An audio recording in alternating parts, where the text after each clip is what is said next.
The Atlanta Braves lose a heartbreaker, getting walked off by the Los Angeles Dodgers to extend the losing streak to 7 games. Let's talk about it. This is the Braves Postcast, your instant game reaction for the Atlanta Braves. Part of the Locked On Podcast Network, your team every day. Yes, welcome on into the Braves Postcast, part of Locked On Sports Atlanta, covering your favorite Atlanta sports teams each and every day. I'm your host, Lindsay Crosby. You can follow me on social media at Crosby Baseball. He's Jake Mastroianni. Follow him on social media at Shortstop Ball. Also, make sure you subscribe to both Locked On Sports Atlanta and Locked On Braves, wherever you get your podcasts. If you're on audio, leave us a 5-star review, Apple, Spotify, wherever it might be, whatever Google uses for their podcast now. If it's YouTube, subscribe to the channel, hit the notification bell so you know when we drop that next episode. And Jake, okay, the Atlanta Braves, we thought we had a win in the bag, right? Expectations were not high entering tonight. Bryce Elder on the mound. A lot of fans thought it was a done deal that the Braves were going to drop this game. And Atlanta goes into the 8th inning, leading the Dodgers, end up being walked off in the 9th. Overall thought, before we get into the details here, overall thoughts on just how this game progressed. And is it worse to be blown out from the very beginning or to have a lead late and let it drop like that? I mean, from a fan's perspective, and maybe any perspective, I think I expected them to get blown out. And so if that happened, I think you just flush it and move on. But the way that it unfolded, it just makes it even more painful. And the fact that who walked it off. I mean, just don't turn your TVs on tomorrow. Don't check social media. It's all you're going to see is Ohtani walking off your Atlanta Braves. It's painful. Again, like I expected this to be a loss. I expected the Braves to lose this one, 10-2 or whatever, if they could imagine them scoring 2 earned runs. All 5 were unearned tonight that they did get. But when you got a big lead like that early, you got to win that game. And Brian Snitker, to his credit, I mean, he managed it like it was a must-win postseason game. He was doing things you see managers do in the postseason to try and win. And I'm sure we'll get into all of that. But yeah, this to me was far more painful. Yeah, it was, you want to obviously win the game, but it hurts worse when you think you have it in the bag and you lose it, especially the way that you did. Before we get to how you lost the game, I want to get to a point where I feel like this is where the game kind of turned, and those little more cynical fans may have thought that this was the moment that Atlanta was probably destined to lose this game. Time to reveal where the game was won or lost. It's the turning point. That's right. We have graphics now, guys. Yeah. So in the 6th inning, and credit to the bottom of this lineup, Brian Snitker shuffled this lineup for the game, right? I mean, you've got Nick Allen's in there. Stuart Fairchild's making his first start. Chadwick Tromp is behind the plate. Eli White's in center field. Guys that you've seen 1 or 2 of them in the lineup before. Well, not Fairchild, I guess, but never all at the same time. And they're doing their job. Atlanta gets the bases loaded in the 6th inning with no outs. Ozzie Albies on third, and I'm sorry, on first. And you think you feel good because you've got Marcell Ozuna coming up. You've got Austin Riley and you've got Matt Olson.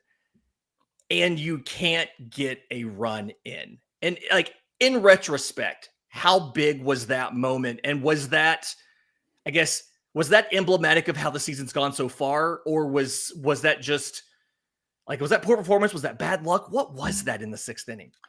Well, it was the turning point of the game there, Lindsay. But I mean, it's emblematic of this offense for a year now, almost. We're looking at it's not being able to hit with runner in scoring position. Although I know they got some tonight, but bases loaded, nobody out with your 3 best hitters coming up, and you can't score a single run. We talked about it before we started recording.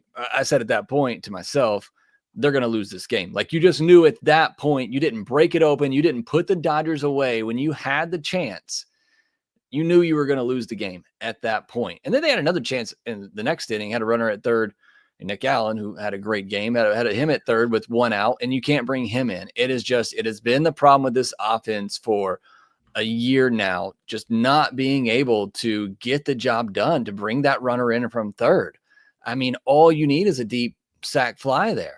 And Ozuna got one. It was medium depth. You got Chadwick Tromp at third, so it's a catcher running. I thought Brian Snitker, from the lineup to how he managed the bullpen, I thought this was actually a well-managed game by Snitker. The only questionable thing I had was, why not pinch run for Chadwick Tromp there, just to make sure you get a medium fly ball like that, give yourself the best chance of scoring that run. I don't even know, it was shallow enough. You may not have even sent him on that either. But that would be the only kind of questionable thing that I have. I know there's all the fire Snitker post out there after a loss like this. I actually thought this was a pretty well-managed game from the lineup, and then the in-game decisions. Just, you got players at some point got to step up and make plays, and they're just not doing that. Ozuna, Riley, Olsen, none of them did it in that moment. Daysville, Rysell at the end of the game, none of them stepped up and made the plays. At the end of the day, the players have to make the plays, and they just didn't. But that point, when you leave bases loaded, nobody out, against that Dodgers team, you don't put them away. That was the turning point. That's when you knew, okay, Braves are going to find a way to lose this game. On the in-game decisions, I do want to get your opinion on this, because I'm not sure how I feel about the decision to take out Daysabel Hernandez. You bring him in for the last out. You get Mookie Betts. He sticks around for the next inning, and that, and he gets Teoscar Hernandez to fly out early. Michael Conforto singles, and you immediately pull him and go to Raisel Iglesias. I understand it's your closer. I understand the pressure you need to get the 5 outs.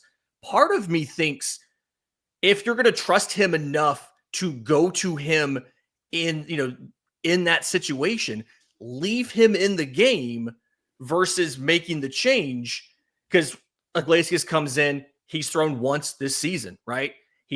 Everything's up. He walks Will Smith. He does get a ground out of Tommy Edman, but then he leaves a changeup at the top of the zone. Max Muncy gets that double. We're going to get to Max Muncy in a minute, by the way. But in retrospect, is sticking with Daysabel maybe the thing to do there versus being very aggressive at getting him back out of the game? Or is this we've got to get a win, get your closer in as soon as you reasonably can? Yeah, it's an act of desperation. I mean, it's exactly what it is. As I said, he managed this like this was a must-win Game 7. And in that situation, you don't want to have the Kimbrel memes of him sitting in the bullpen while you lose the game. And so you get your best reliever in there. I have no problem with it. Iglesias he wasn't, I don't want to say he wasn't ready, but he certainly wasn't Iglesias. Everything was up. And when you watch Iglesias pitch, it's a sinker diving down and into a righty. It's a slider going down and away from a lefty. Everything is down except maybe the four-seamer that he'll throw up there. But in that inning, everything was up. I actually thought in the few pitches that he got to throw in the 9th inning, I thought stuff looked much better then. The ball Ohtani hit out, I thought it was a really good pitch. Ohtani's just maybe the best player of all time and made a really great swing. But in that inning, Iglesias just unfortunately wasn't sharp from the get-go, and he was put into, came in with a 2-0 count. I think that might be my only question. If you were going to go to me, go with him on a fresh at bat. Either let Daysville finish that at bat, or you should have brought him in to begin that one. That's the only thing that I would question there. Yeah. I mean, I understand the idea of going to him, but I think I agree with you. Give him at least give him like the start of an at bat. Let him get through where he is and don't make him try to recover from somebody else's 2-0 count. In just a second, I want to get to the player of the game and some of the other notes we have here. We'll do that next, right here on the Braves Postcast.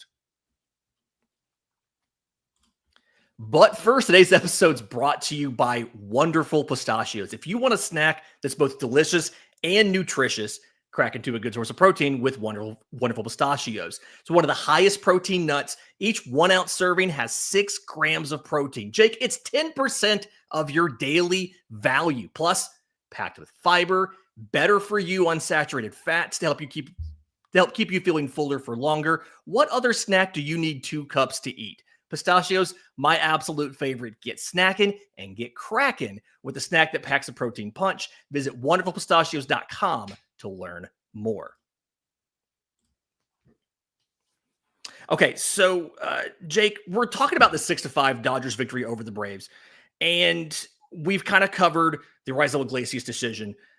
We've covered the noble Tiger there in the 6th. I do want to give a moment, I think, to the bullpen as a whole.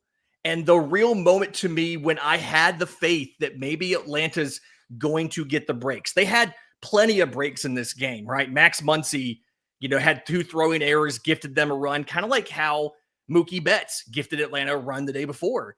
Mookie Betts has those 2 errors early, gets Atlanta some runs, and then gets the double to tie it up later.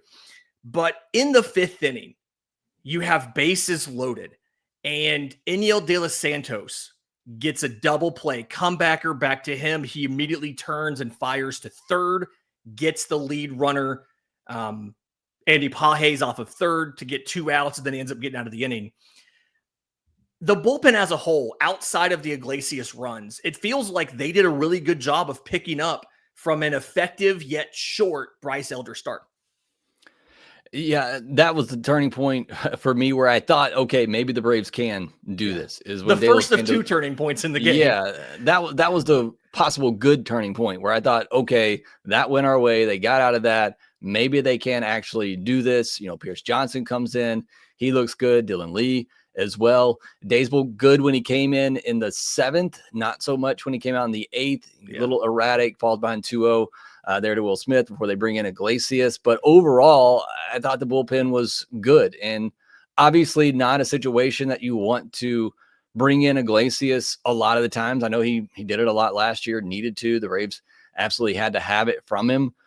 But he just clearly wasn't himself. He's going to have better days than that. But up until that point, as we were talking beforehand, the bullpen was looking like it was going to be the player or players of the game with the way that they were holding the Dodgers down. And look, that's a lot to ask. You only get 4 innings from Elder, and you're asking the bullpen to hold down that lineup for the rest of the game when your offense is unable to add on.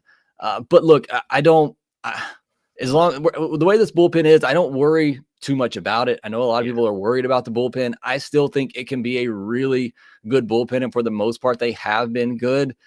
Just again, players didn't make big plays tonight and big situations for the Braves, and they did for the Dodgers. Yeah, it's really hard to kind of watch this game and say the issue with this game was the bullpen and not the offense, right? We saw in that entire losing streak up to today, it was terrible with runners in scoring position. You got a couple of those converted today, but it's still obviously an issue. It's still obviously not fixed, and it's going to be a talking point until they start showing otherwise that they can hit with runners in scoring position.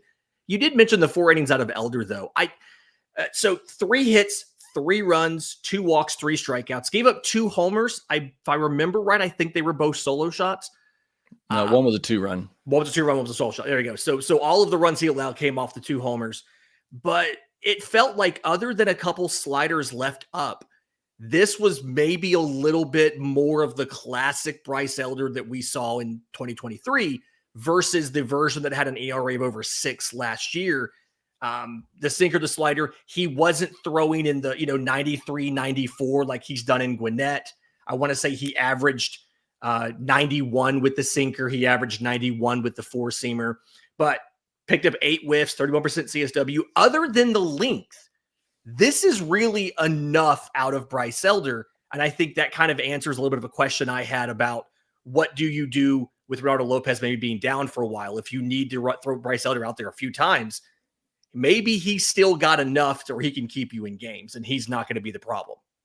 I mean, against the Dodgers lineup, you give me Bryce Elder for 4 innings, 3 runs. I think I take that. It's not ideal because you're asking your bullpen to do a lot, but I think he did throw the ball pretty well. The walk to Conforto before that 2-run home run to Edman, I think was the real killer there. That was, after the Braves had put some runs on the board, it's a leadoff runner. That was the real killer right there. You don't do that, and you give up a couple of solo shots, then obviously it looks a lot better. You want him to go 5. I mean, if Elder can give you 5 innings and 3 earned or less every 5th day as your 5th starter, at least until Strider comes back, I think you can live with that. The problem is, the stays on schedule, his next potential start could be against the Phillies lineup. And that's obviously not ideal, but again, he can be okay against certain lineups, but in situations like this against the Dodgers, the Phillies, it's just the margin of error is so slim for Bryce Elder. Yeah, it's a little bit nerve-wracking. You mentioned the next starters. Spencer Schwellenbach is announced for Friday night for the home opener. AJ Smith-Shawver on Saturday, and then Sunday would be Grant Holmes. That Phillies series starts on Tuesday. So yeah, you're going to have Elder in there. You're going to have Sale in there. it's going to be kind of interesting to see what happens. Folks, this has been the Braves postcast after Atlanta's 6-5 loss to the Dodgers. If you're listening on audio, do us a favor, subscribe, rate, and review the podcast, Apple, Spotify, whatever Google uses for their podcast. Now, if you're on YouTube, subscribe to the channel, hit the notification bell so you know when we drop that next episode. Stay tuned. Jake's going to have more about this series, the Braves as a whole, on Locked On Braves. Until next time, this has been the Braves postcast.